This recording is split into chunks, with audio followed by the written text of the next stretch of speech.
सम्मानित साथियों, नमो बुद्धाय, जय भीम। ये महत्वपूर्ण झलकियाँ आप देख पा रहे हैं। ये झलकियाँ हैं अखिल भारतीय अनुसूचित जाति जनजाति कर्मचारी कल्याण एसोसिएशन अर्थात आवाज का नई दिल्ली के तत्वावधान में मंडल इकाई लखनऊ के द्वारा राष्ट्रीय सेमिनार का आयोजन किया गया जवाहरलाल नेहरू युवा केंद्र लखनऊ में। और इस राष्ट्रीय सेमिनार में पूरे प्रदेश के लगभग 13 जनपदों ने सहभागिता की। उन सभी जनपद के प्रतिनिधियों को जोरदार तरीके से सम्मानित किया गया। आज के इस वीडियो में हम आपको सुनाने जा रहे हैं क्रांतिकारी संबोधन आदरणीय सत्य प्रकाश बौद्ध जी, राष्ट्रीय उपाध्यक्ष आवाज का। इस पूरे कार्यक्रम में आप देख रहे होंगे, सभी झलकियों में देख रहे होंगे आदरणीय सत्य प्रकाश बौद्ध जी का, चूँकि आप वहीं पर कार्यरत हैं, लखनऊ में ही कार्यरत हैं और इसलिए आयोजन कमेटी का अभिन्न हिस्सा है। आइए सुनते हैं उनके क्रांतिकारी संबोधन को। और सौभाग्य से वो आजमगढ़ की धरती से आते हैं और सौभाग्य है कि वो लखनऊ में इस समय तैनात है। आयोजन डायरेक्टर थे यहाँ, तो मैं उन्हें आमंत्रित करता हूँ। डॉक्टर सत्य प्रकाश जी इस भूमिका सब्जेक्ट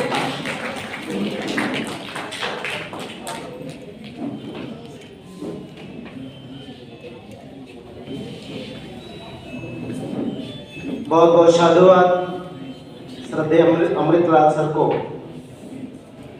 तथागत बुद्ध के चरणों में श्रद्धा का सुमन अर्पित करते हुए बोधिसत्व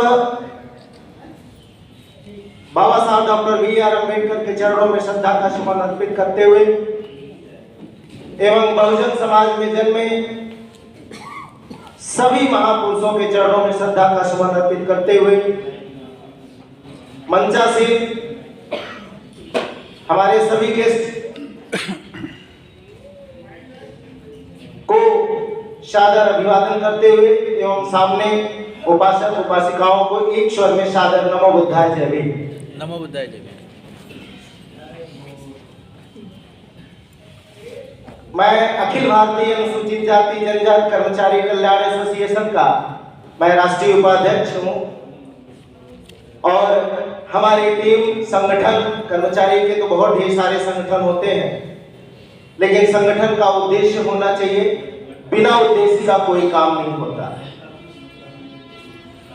18 मार्च 1956 को आगरा में स्पीच देते हुए बोधिसत्व बाबा साहब ने कहा था, पे बैक टू सोसाइटी।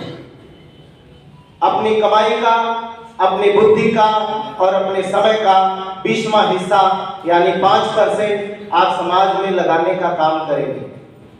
पे बैक जो आपके पीछे समाज है उसको लगाने का कार्य करेंगे तो ये जो कर्म है, ये जो आंदोलन है, ये आगे बढ़ेगा।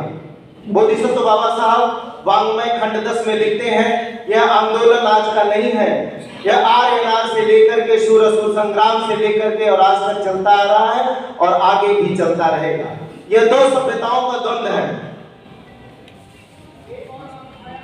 जिस द्वंद्व में आज जो समतावादी विचारधारा पर असमतावादी विचारधारा हावी है, और यह आज से नहीं, ये लगभग 3000 साल से 3000 साल बनाम 72 साल। ये जितने लोग यहाँ बैठे हैं वो सभी चिंतक हैं, सभी बुद्धिजीवी वर्ग के लोग आते हैं, जो मंचासीन हैं और जो सुन रहे हैं, ये सभी लोग बुद्धिजीवी वर्ग में आते हैं। इतनी ठंड में अगर चिंता नहीं होती समाज की तो आते नहीं।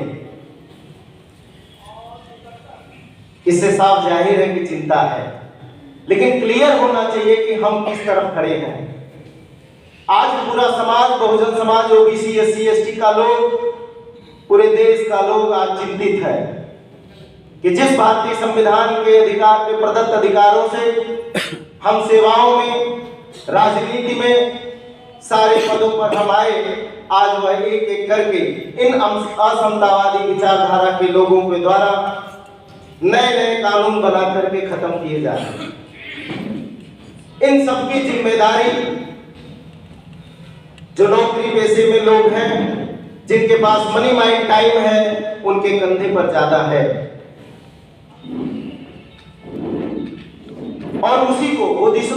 साहब ने 18 मार्च 1956 में आगरा में स्पीच देते हुए कहा था, कर रहे हैं लोग, पूरे देश में कर रहे हैं, लेकिन संख्या कम है। इसके लिए प्री प्लान काम करना होगा और उसके लिए माननीय साहब ने हमें रास्ता दिखाया। अनवरत रैली, गोष्ठी और सेमिनार अनवरत होने चाहिए। जितनी बैठकें होंगी, जितनी रैलियां होंगी, जितनी राष्ट्रीय सेमिनार होंगे, उतने हमारे महापुरुषों के विचार आगे बढ़ेंगे। बोधिसत्व बाबा साहब ने कोलंबिया में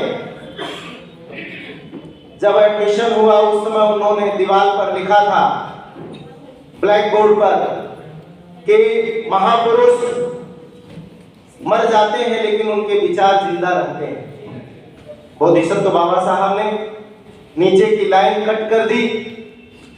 उन्होंने ये कहा कि महापुरुष के साथ उनके विचार भी मर जाते हैं अगर उनके अनुयायी उसका प्रचार प्रसार न करें। तथागत बुद्ध की विचारधारा बौद्ध भिक्षु चारिकाओं के द्वारा अगर पूरे देश में, पूरे विश्व में नहीं फैलाते तो आज बुद्धिज्म खत्म हो जाता। एकदम सेम हाल हमारे देश का भी है, बहुजन समाज का भी है। मैं इस बात से इनकार नहीं करता हूं कि जो नौकरी पेशे में लोग हैं उन्होंने पे बैक टू सोसाइटी नहीं किया। अगर नहीं करते तो शायद हम यहाँ मंचासीन नहीं होते और आप लोग सुन भी नहीं पाते। उस आंदोलन का नतीजा ये रहा कि हम शासक बने पूरे देश में। जब मान्यवर साहब का आंदोलन चला तो मंडल और कमंडल की लड़ाई चली और उस मंडल और कमंडल की लड़ाई में पूरे देश में राज्यपाल और मंत्री और अधिकारी, IAS, IPS, IRS, doctor, engineer पैदा कर दिया। ये हमें आज चिंता का विषय है कि करना क्या है, और करने के लिए पूरा समाज मात्र एक बात के लिए चिंतित है, हम राजनीतिक रूप से लाभ का पद पर नहीं पा रहे हैं। राजनीतिक सत्ता जब तक हथियार नहीं लेंगे हमें लाभ नहीं मिलेगा, हमारे सारे अधिकार चले जाएंगे। राजनीतिक सत्ता पाने के लिए आपको अस्थायी कार्य, सांस्कृतिक लड़ाई का जो चल रहा है वो करना पड़ेगा, जिसको बोधिसत्व बाबा साहब ने वाङ्मय के खंड 10 में लिखा कि यह दो सभ्यताओं का द्वंद्व है। हमारे जो कर्मचारी अधिकारी हैं ये लगभग 74 से लेकर के अब तक और अनवरत लड़ाइयां चलती रही हैं। ज्यादा तेजी की लड़ाई 80 के बाद चली सामाजिक आंदोलन की लड़ाई। हम अपने महापुरुषों का अपना दुखड़ा खूब रोए, लेकिन जो अस्थायित्व है, जो अस्थायित्वपन है, जो हमें लंबा शासक बनाएगा वह है सांस्कृतिक लड़ाई। उसमें हम कहाँ हैं? हम बुद्धिज्म की बात करते हैं। हम अभी पूरे गांव-गांव, पूरे समाज में OBC, SC, ST को बुद्धिज्म की बात तक नहीं ले पाए। संस्कृत का मतलब ये होता है कि हमें बुद्धिज्म बनना है। अभी बहुत लोग समाज में काम होता है तो ये आंदोलनकारी लिखते हैं कि एक पीढ़ी सामाजिक आंदोलन चलाई और तथागत को माना, पता चला उनका बेटा और बेटी फिर हिंदू हो गया। ये कौन सा ऐसा प्लान बनेगा? क्या करना होगा हमें कि हमारा अस्थायित्व, जो संस्कृति है, जो हमारा बुद्धिज्म है, वो अस्थायित्व चले। इसके लिए पहला काम करना है कि हमारे जो नामकरण है, अगर किसी मुस्लिम का कोई हिंदू आदमी और मुसलमान धर्म ग्रहण करता है तो उसका नाम सीधे परिवर्तित हो जाता है और नाम से क्लियर होता है कि यह मुसलमान व्यक्ति। बौद्धों का जैसा नाम होना चाहिए, बौद्धों जैसी वेशभूषा होनी चाहिए, बौद्धों जैसे संस्कार होने चाहिए, बौद्धों जैसे घर में संस्कृति सभ्यता आनी चाहिए। तब ये आपके चरित्र में आएगा, हमारे बच्चों में आएगा और एक पीढ़ी के बाद दूसरी पीढ़ी ये ट्रांसफर होगा तो यह अस्थायित्व बना रहेगा। और अगर यह अस्थायित्व बना रहा तो जो OBC, SC, ST के लोग हैं, यह एक दौर ऐसा आएगा 40 साल 50 साल बाद कि पूरे देश में एक बुद्धिज्म की बात हो। जब सारे लोग बुद्धिस्ट होगा, OBC, SC, ST का लोग 85%, तो सत्ता हमारी होगी। जब सत्ता हमारी होगी तो बाबा साहब ने कहा कि समता, स्वतंत्रता, न्याय, बंधुत्व पर स्थापित देश का निर्माण करेंगे, देश में समाज का निर्माण। ये समता, स्वतंत्रता, न्याय, बंधुत्व मिलेगा कहाँ? ये बुद्धिज्म में मिलेगा।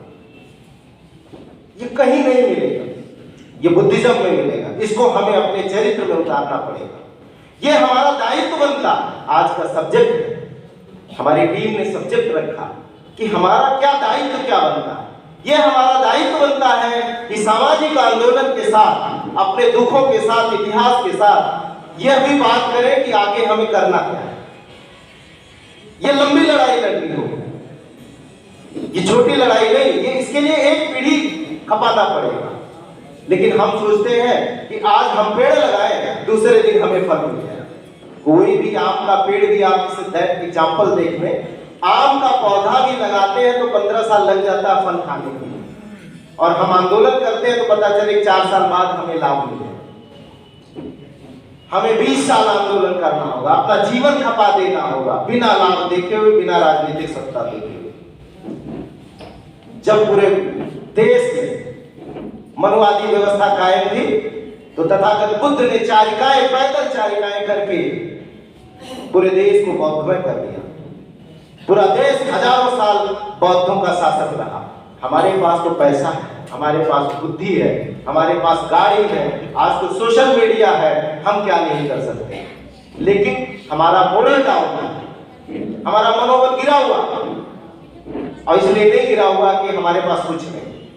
और ये रोने का कहीं से कहां से आदत आ जाता है। पूरा समाज जिससे पूछिए, जहां जाइए, आईएएस चपरासी से लेकर के आईएएस तक, ग्राम प्रधान से लेकर के सांसद तक, और बेरोजगार आदमी, नेता, किसान, सभी खाली दुखी है। ओबीसी, एससी, एसटी का आदमी खाली दुखी, और घर में बैठ के दुख रोता। घर से बाहर निकलना होगा, हमें गांव-गांव जाना होगा, आंदोलन करना होगा, और ये सबसे बड़ी जिम्मेदारी बनती है नौकरी पेशे वालों को। हम बेरोजगारों से नहीं कर सकते, क्योंकि उनके पास पहले तो गवर्नमेंट ने ऐसी व्यवस्था बनाई कि हैंड टू माउथ हम लोग हो गए। नौकरी पेशे वाले लोग वो अपना पेट ही नहीं पा रहे हैं, तो बेरोजगार आदमी कहां से पालेगा। हम जितने कमाई करते हैं, सरकारी आदमी 8 महीने का वेतन पाता, 4 महीने का इनकम टैक्स चला जाता। बेरोजगार आदमी अपना आधा से ज्यादा कमाई टैक्स दे देता है। ये प्री प्लान किया गया। और ऊपर से शिक्षा की बात हो रही ना, तो शिक्षा को इतनी महंगी कर दिया गया कि ये लोग पढ़ ही नहीं पाए। ये प्री प्लान हो रहा पूरे देश में, तो हमें भी प्री प्लान काम करना होगा। ये आज के लिए नहीं, ये लंबे टाइम के लिए। उन्होंने 100 साल 1925 से लेकर के 2014 तक लड़ाई लड़ी। 2014 में सत्ता पाई, अपनी विचारधारा कायम किया। तीसरी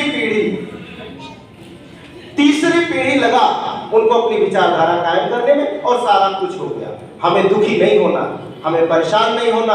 अगर हम दुखी हो तो बहुजन महापुरुषों की किताबों का अध्ययन कर ले, हम बहुत मजबूत हो जाएंगे। जिन अधिकारी कर्मचारियों को मीटिंग में, रैली में, गोष्ठी में जाने के लिए, सोशल मीडिया पर मैसेज डालने के लिए कारण बताओ नोटिस मिलता है, आप लोग भी दुखी होंगे, परेशान होंगे। और एक आदमी नहीं, पूरा समाज, पूरे देश का लोग, प्रोफेसर से लेकर के नीचे तक को जेल में डाल दिया जा रहा, या तो उनको सस्पेंड किया जा रहा, या तो दंड दिया जा रहा, लघु दंड या दीर्घ दंड। ये मोरल डाउन करना है। मोरल डाउन नहीं होना है मेरे साथी। वो 11 दिन याद करना है बोधिसत्व बाबा साहब का, जब बाबा साहब बैरिस्टर बन के राजा गायकवाड़ के यहाँ नौकरी किए थे। उनका दुख जब याद करेंगे तो आपका मोरल बढ़ेगा। मात्र 11 दिन में बोधिसत्व बाबा साहब जब राजा गायकवाड़ के सामने खड़े होते हैं, तो राजा गायकवाड़ ने हाथ जोड़ा कि डॉक्टर अंबेडकर, मैं इस सामाजिक व्यवस्था से नहीं लड़ सकता। ये सामाजिक व्यवस्था है। बोधिसत्व बाबा साहब उसी दिन को प्रण लेते हैं कि जब मेरा ये हाल है, जब मेरे जैसे पढ़े लिखे लोगों का ये हाल है, और समाज का क्या हाल होगा। ये जो कर्मचारी अधिकारी है, मेरी मुलाकात बहुत लोगों से होती है, ब्यूरोक्रेट्स में लोगों से होती है, वो डरा हुआ लोग है। उनसे बढ़िया तो ग्रुप सी ग्रुप डी का आदमी है, जो झंडा लेकर के मंच लगा करके और गांव-गांव काम कर रहा है। वो डरा हुआ, मोरल गिरा हुआ। इसके लिए मतलब साफ जाहिर है को महापुरुषों का अध्ययन नहीं किया। हम जिस दिन महापुरुषों का अध्ययन कर लेंगे, हमारा मोरल बढ़ेगा और हम अनवरत काम करेंगे। आप सोचिए, जिस समय सत्ता नहीं थी हमारी, बोधिसत्व रविदास, बोधिसत्व कबीर, ज्योतिबा फूले, बाबा गाड के, इन लोगों ने काम नहीं किया? इन लोगों ने काम किया। इसका मतलब हमारा मोरल गिरा हुआ। क्लियर बात साहब।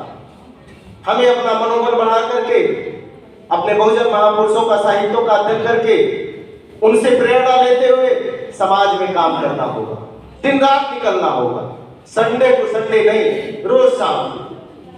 और मैं क्यों बोल रहा हूं? मैं बड़ी मजबूती से बोल रहा हूं। मैंने कुछ दिनों से सोशल मीडिया पर अपना मैसेज डालना बंद कर दिया था, क्योंकि मेरी सोशल मीडिया पर मेरा डीजी सीधे सीधे मुझे कंप्लेन हुआ था, तो वो सीधे मॉनिटरिंग कर रहा था। मैं रोज 4 घंटे काम करता हूं, रोज शाम को 5 बजे के बाद मैं 9 बजे 10 बजे घर जाता हूं, पर डे काम करता हूं, पर डे, रोज का मेरा रूटीन। मैं रोज 2 आदमी खोजता हूं कि मैं अम्बेडकरवादी और बुद्धिस्ट बना दूं, और मैं बनाता हूं, सफल भी रहता हूं, और मुझे गौरव है इस बात का। इसलिए मेरे साथियों, डरने की नहीं जरूरत है, घबराने की नहीं जरूरत है।